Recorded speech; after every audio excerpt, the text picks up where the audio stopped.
Mitch Evans wins here in Miami ahead of Nico Müller and Pascal Wehrlein.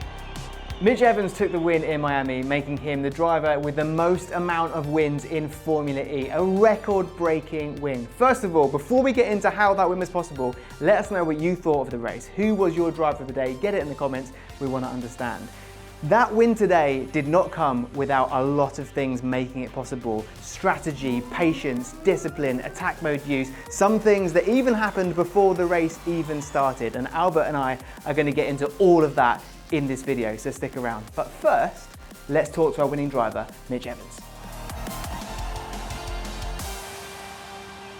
Mitch Evans, what a drive, record-breaking win, congrats. Thanks, mate. Yeah, it was awesome race. Had crazy amount of pace in the wet, and the dry. It's been a big challenge for us, and just been off all weekends. But when you got pace like that, things strategy and passing people become a little bit easier. So very happy. I wasn't expecting that going into the race, but 15 wins in Formula E is a really special milestone, something I'm proud of. It's a huge accomplishment, and you mentioned it there, some key bits of strategy that allowed that race win to be possible. Me and Albert are going to go into that in more detail in this video, but I've got to ask, how much of that came almost before the race even started, predicting the weather with the setup and even just last minute changes on the grid?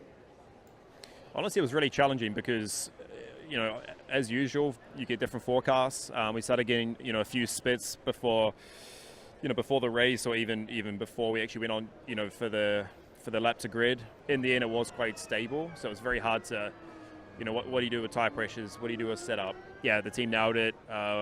Just kept it really, really simple. And as I said, after the first lap or two, I knew that I had a bit of a beast underneath me, and just had to try and execute on my side and get the job done. Now, of course, we've seen how much attack mode plays in having a good strategy in Formula E this season, or in every season since it's been here. How crucial was it today to get that first use in nice and early? Yeah, I think we were one of the later ones to go for our first one, which, probably 12 months ago I would have gone earlier. I think Felipe went first, a few other guys went first ahead of us, but I had so much pace I could catch back up to them after their first attack, and then go for my first attack after after I kind of got to the back of that front pack. And then once I knew I could do that, then I knew we were in for a good shot. Those final stages of the race where you were in the league, you were up on energy, you were hitting all your targets perfectly, you're in attack mode, you must have been rubbing your hands at that point. Yeah, obviously it gets to a point of the race where it's yours, you just have to bring it home, so you just don't want to make any silly mistakes. But I felt like I just had a couple of attempts on Nico all the time, so that gave me some good confidence not to overdo it and try and try too hard and outbrake myself. So I knew the car was capable of pulling it off. It was just down to me to do my job and bring it home. So once I obviously had that 1 minute attack overlap, and I stayed ahead, after I activated the second attack, it was all about just execution after that.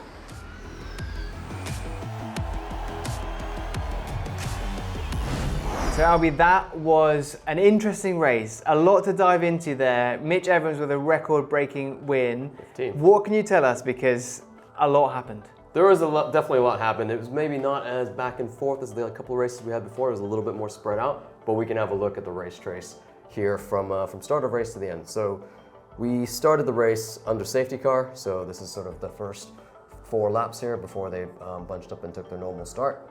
And so you can already tell, the shape of the race isn't your usual sort of U shape where they slow down and then speed back up and they're sort of really closely bunched. That's what we would normally see in an FE race. But with those wet conditions, you can see that the grid's really spread out, and some cars just did not have any pace at all.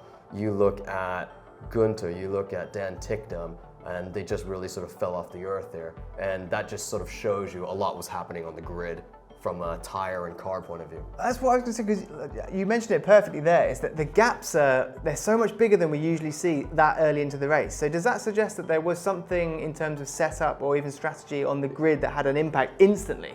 Exactly. You remember, obviously, in qualifying it was cold and it was but it was still dry. But then between qualifying and the race, the heavens opened up and the track was wet. So all of the teams would have been watching the radars really closely and then trying to decide, what's going to happen in the race? Is it going to dry up? Is it going to stay wet? What do we do with the car setup? Most importantly, what are we doing with the tire pressures? Because that's something they can still adjust all the way up till the 5-minute board on the grid. Okay. And you can see, again, depending on where you start the race, maybe if you're further back, you take a bit more of a punt. If you're in the front, you just want to be the same as everybody else and just make sure that you're in the mix. And you see these cars that are just falling off the earth here. They just don't have the same performance. You look at NATO, you look at Cassidy, it just didn't have the pace of the others in the front end. Most of the time, that's a tire pressure thing. So essentially, tell me if I'm wrong here, but they've set up for the track to dry a lot more significantly than it actually did. Exactly. So they're effectively racing on dry setup when it comes to tires, but it's still wet. Exactly. So you can sort of set your pressures to the minimum pressure, which is what you want from a tire performance in the dry. But in these kind of conditions where you need a lot of temperature and the tire is just so cold and wet, you just raise the tire pressures, you reduce that contact patch on the tire, and that helps you generate that temperature. And clearly the cars at the front definitely would have been more along the lines of that, and that's where the performance difference comes from. And you don't need to be a race engineer to see who it didn't go so well for, because they're literally, as you say, just falling off a cliff. Let's start though with the race winner himself, Mitch Evans. Talk me through the race. So Mitch, so you can see, so after the safety car comes in and they do their normal start, Mitch was actually in the sort of top group, I would say. Right at the back of that top group, there were about 6 or 7 cars up there. And there were a couple other cars that took attack mode around him. So for me, actually, before the race, I was having this discussion with Sam. And, you know, I actually felt that was the right move strategically. Take your attack modes early, get out in the front, don't be in the mix with everybody else, just trying to use that all-wheel drive while everybody still is on rear-wheel drive and trying to get their tires up to temperature. You take your attack modes early, you have a big difference in performance, get out to the front and lead. And that's kind of what you saw Nico Müller do. Wehrlein, they just used that attack mode very early, taking the attack mode pretty much right from the beginning of the race and staying up in that lead group. If you look at Mitch, he was sort of at the back of that first group, but he was still hanging on. And then by the time he took his first 2-minute attack mode, then he was in a good position right at the front. And crucially, he left the 6 minutes towards the end so that he could basically cover off any attacks later on. And that's pretty much how he won. Interesting. So if we go towards the later stages of the race then, for looking at Mitch Evans specifically, when it came around to using that second use of attack mode, like you said, he had 6 minutes remaining. He was in the lead. He was up on energy. I mean, I said to him himself, he must have been rubbing his hands. That's quite a unique position for a Formula E driver to be in. Absolutely. I mean, to be fair, in those conditions, the energy is probably a little bit less important because they were driving pretty flat out in those conditions of low grip.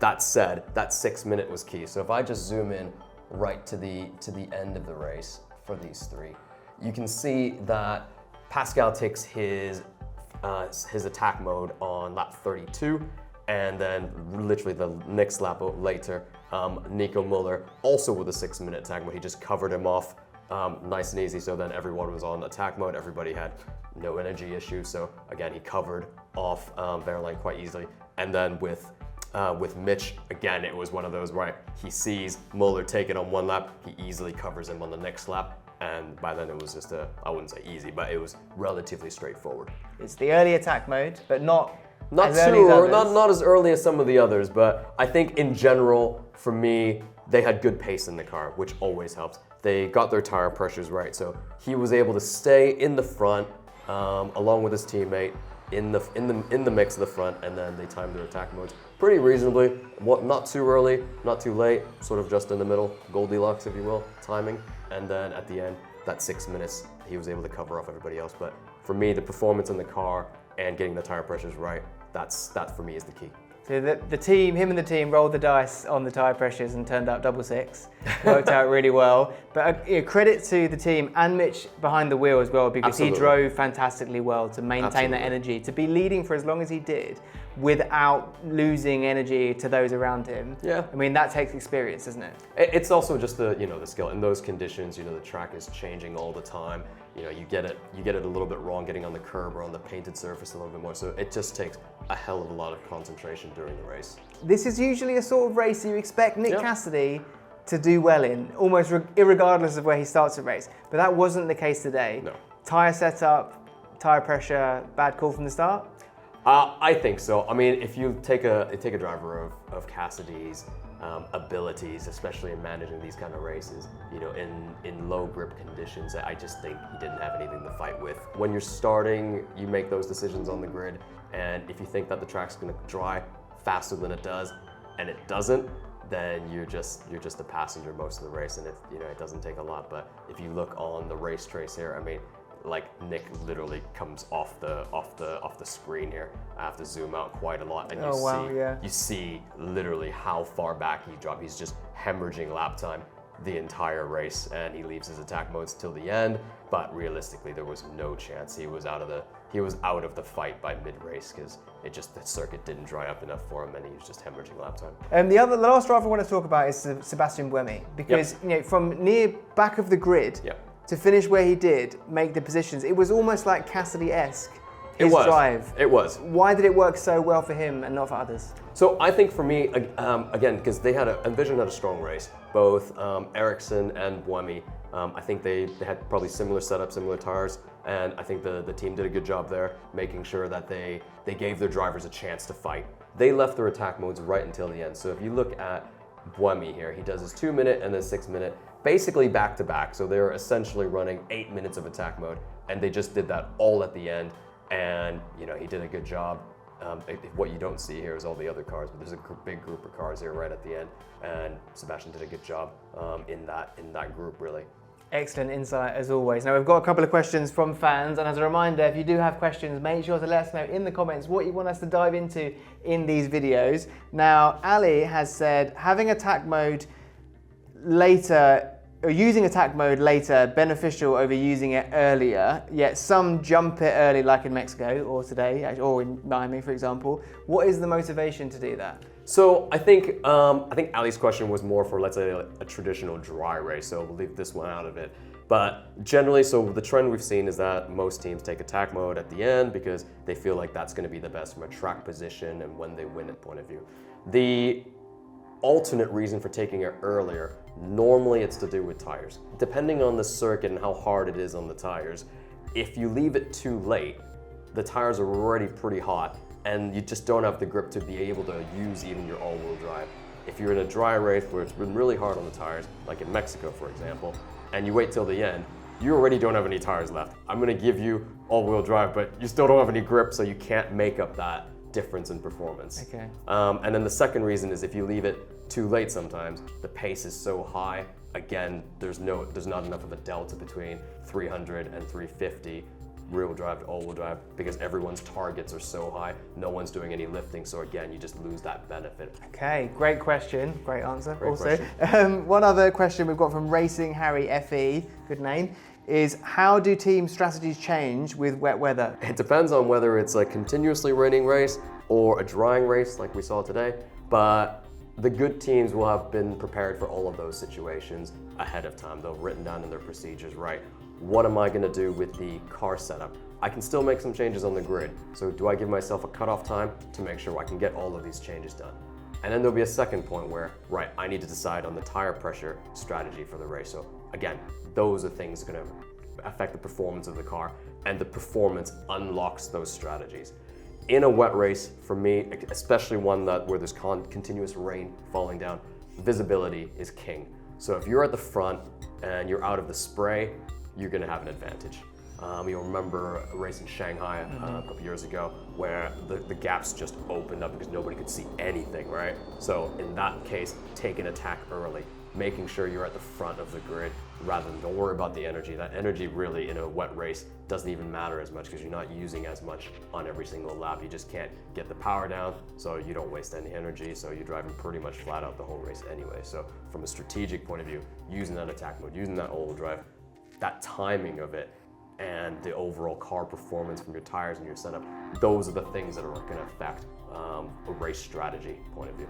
Okay, right. One to keep in mind next time Good question. we have a Very wet good race. question. Indeed, very good question. Albie, thanks very much. We now understand how that record-breaking win was accomplished 15th win, from Mitch Evans. That's, I mean, it's a huge accomplishment, impressive. isn't it? It's impressive. Thanks very much for going into that. Great detail as always. Welcome. Let us know any other questions you'd like us to go into, any other topics we want to cover in these videos. Drop a like on it if you enjoyed it, and we'll see you again soon.